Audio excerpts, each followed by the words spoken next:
Hi, my name is Courtney Carr Hoyer. I'm the Executive Director of Scientific Adventures for Girls, a nonprofit in Oakland, California. Thank you for taking the time to come listen to our presentation.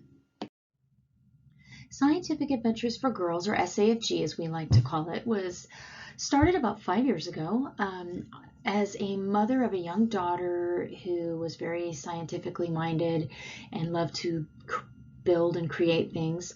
I would take her to after school classes and started noticing that she was one of the few girls, if any other girls in the classes.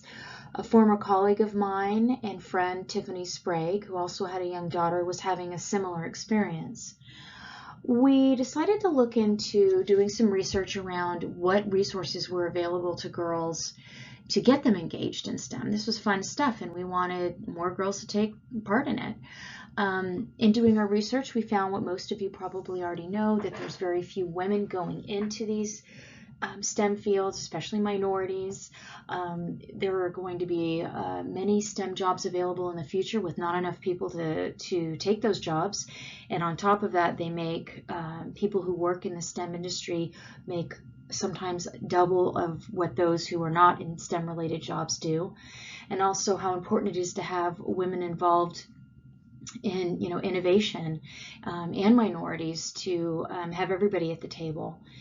And so when looking into this, excuse me, we realized one big problem was that most of the programs, the hands-on STEM programs, were focused on middle school and high school girls, if any, or even boys.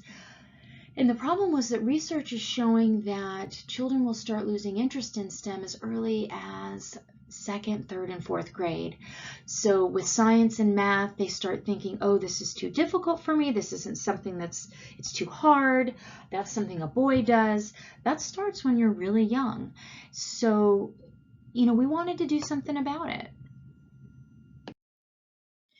We decided we wanted to start a nonprofit that offered programs that were going to reach these girls in kindergarten through fifth grade. They would be accessible programs so that all girls, no matter what background you come from, how much money you have, that you have the opportunity to fall in love with science and just have the same exposure that all children should have, with a special focus on the girls. So our solution was to come up with a number of programs to meet these children where they're at and their families. So our first program is our flagship program. It's our 27-week after-school STEM program only for girls. And these are programs that are held at elementary schools on site. The girls meet once a week for an hour and 15 minutes. They do hands-on projects around certain themes like chemistry, biology, industrial design, and we take a holistic approach in our classes. It's not just about going and doing a one-off project. We want to build skills that the girls are going to be able to use with them with any field that they go into, but to also, specifically for the STEM fields, we want to teach them critical thinking, problem solving, perseverance and determination, and learning that it's okay to make a mistake. Sometimes you need to make 20 mistakes before you get it right. Collaborating with a team. How do you work well with team members and brainstorm? And also just overall building their confidence around STEM so that they take, they might struggle through some of this, but they're learning these skills and hopefully will take them outside of this classroom. So that's our after school program. We also have family STEM nights, which we learned early on that it's not just about engaging the girls, but it's about engaging their families. A lot of these families have not been to college before. They have very little background in STEM. I mean, I didn't have much myself. But demystifying it for them and including them in the process. We write emails home to them after classes and send pictures and talk about what the girls did and what questions they can ask their girls at home. These family STEM nights are created for the families to come out and have fun doing STEM with the girls and the boys. They bring their whole family. We also have STEM programs at the libraries throughout Oakland. We've been doing that for 3.5 years. Also designed to be fun, hands-on projects. We send resources home with the parents as well. We do STEM summer camps. We have events that we do with partners in the community at the Mini Maker Fair or at Lawrence Hall of Science or at Chabot Space and Science. We're constantly looking for partners who can work with us and collaborate so we can increase our reach. We also have a female STEM role model program where we have female STEM scientists go into the classroom and talk to the girls about what they do. Research is proven that if a girl can see someone like herself in a field, then she's more apt to want to be interested in going into that field. So we do a lot of work around introducing them to women from all different backgrounds and all different STEM fields. And then finally, we have our STEM Near Peer program, which is the opportunity for girls in middle school and high school to come and assist in our classes and be mentors and share their love of STEM and give them a leadership role as well. Some of these girls are actually graduates of our program, and they get the opportunity to come back.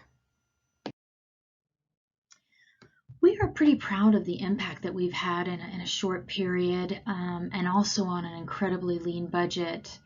Over the last 5 years, we've reached over 700 girls through our after-school programs, over 1,000 children and their families at our family STEAM nights, just under 1,500 in our drop-in library STEM programs that have been going on for 3.5 years, and then over 300 children in our STEM summer camp programs. Now, one thing that we've been doing at SAFG from the beginning is collecting data and evaluating our girls and their parents. And more recently, in the last year, we've been surveying the school teachers that have them during the academic day.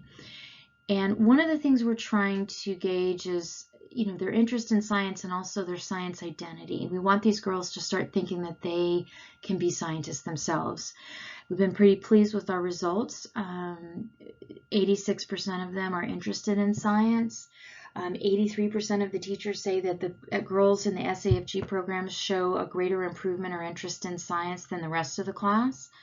95% of the parents say that SAFG has helped increase their daughter's interest in science. And most importantly to me is to see these girls continue to come back again and again. We have 80% of our girls come back year to year. Just some of girls have taken our classes 2, 3, and 4 years. So it's great to see how much they love it, how much they want to continue. And hopefully I see, down in the long term, this is something that is giving them a really strong foundation. So let's look at where we're at today. Each year, SAFG adds new schools to its programming. We're currently at 10 schools, and for the next school year, we're going to be adding 5 more schools. My plan is to stay at a school indefinitely. So if we add more schools, I'm not going to be leaving the ones that we're currently at. I want to keep the programming consistent and high quality. Oftentimes we have to customize our programs for each school because we are dealing with children that come from trauma, that have oftentimes some special needs. So creating a program that's nurturing, that's safe, that the girls trust takes some time and some effort. And sometimes it's not a cookie cutter situation. We do have to customize. We do have to spend more time at each school, and I don't want to lose that.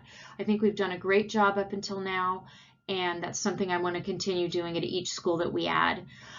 In terms of expanding, we want to continuously add new schools. We are going to be looking at adding a school in Richmond this coming school year. In the future, I'd like to look at East Palo Alto. In addition to that, I'd like to continue our partnerships. There's a lot of people out there that have expertise that we can work with to increase our impact. We don't always have to reinvent the wheel. We want to work with them and bring our expertise with their programs and, reach more children. We also want to offer professional development to teachers and after-school providers so that all kids, girls and boys, can get more of this programming.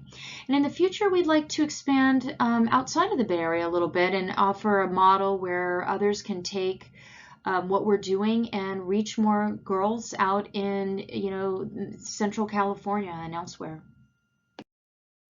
So this year, this coming year, 2020, we are looking to increase our funding. We are at about $290 for this fiscal year and hope to add an additional $100K. Like I mentioned, we're adding 5 new sites. We're adding new partnerships this coming year to build out our programs, and then also to increase our outreach and awareness. We've created a new video, updated our website, and want to get more out there in the media as much as we can. In terms of the cost of the program, it doesn't take a lot of money to make a big impact. Regarding our after-school program for girls, we can have a young woman take our class for 27 weeks for an hour and 15 minutes a week for just $643 a year. For our STEM nights, which are an hour and a half, the participants are the parents and the children. The cost is about $19. For the library classes, about $15. For summer camp class, because they're done of economies of scale, they're done over an 8-hour period, it's about $8.50 a participant. And then for special events, which take a little bit more planning, it's about $9 per participant. So here's what it looks like over the next 5 years.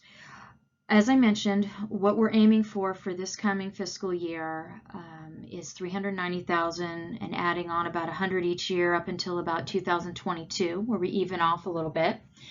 And as you'll see, the number of participants that we can reach through all of the programs that I've mentioned continues to grow each year. So, in my opinion, some pretty strong impact in the community. We raise money 3 different ways in SAFG. One is through grant writing. We receive income from some of our schools. The school districts, the PTAs, the after-school administrators subsidize our programs as well, and also through individual donations. So you'll see here over the next 5 years, we'd like to grow incrementally each year. We have confirmed some of our programming through some other grants that have been multi-year contracts. So you'll see each year what we have confirmed. And then in orange, you see what we need each year to make up the difference. Thank you for taking the time to listen to my presentation about SAFG. I'm happy to answer any questions that you have, and I'd like to ask you how you might want to support SAFG change the face of science.